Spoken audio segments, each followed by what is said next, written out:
Mordecai is about to be killed. Haman has had a massive pole constructed on which to hang him, and what's more, his plans down the line are to kill all of Mordecai's people, including the newly appointed Queen Esther. God is surely going to save his people, isn't he? Well, here we reach chapters 6 and 7 of Esther, and you'll want to have read that through before we go any further.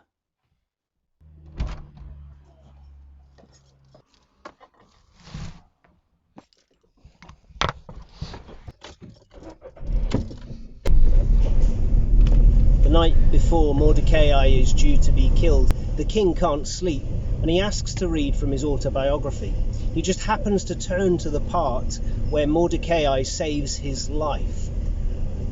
And he realizes that Mordecai was never honored for what he had done.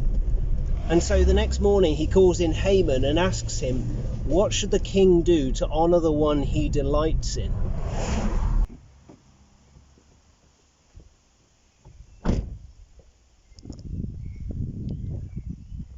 Now, the king hasn't told him any of the details at this point, so Haman thinks that the king is talking about him, wanting to honour him.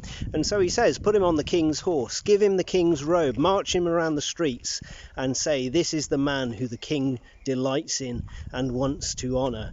And so that happens. Haman leads Mordecai round the streets in the greatest irony on the very day that Mordecai was due to be killed by Haman. Haman is in fact honouring him.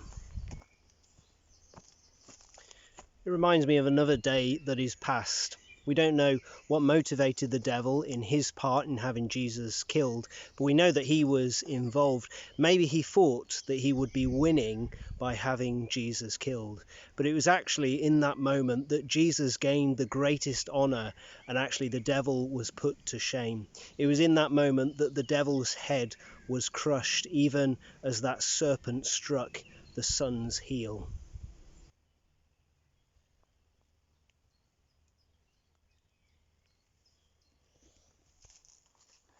After all this happens, Haman goes home to moan to his wife, and she very perceptively points out to him that because Mordecai is a Jew, he will not be able to stand against him, and in fact he will come to ruin. Well, as they're still talking, there's a knock at the door, and the servants come to take Haman away for the supper with the queen.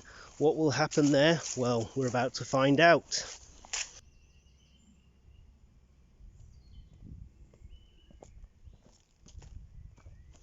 Well, at the banquet, the king asks Esther what he can do for her, and she simply asks that he save her life and save the life of her people as well.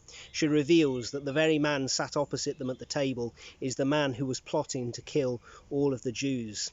Now at this, the king flies off in a rage, and he stands up and goes out into the garden to collect his thoughts. In the meantime, Haman throws himself on the couch where Esther is sat, begging for his life.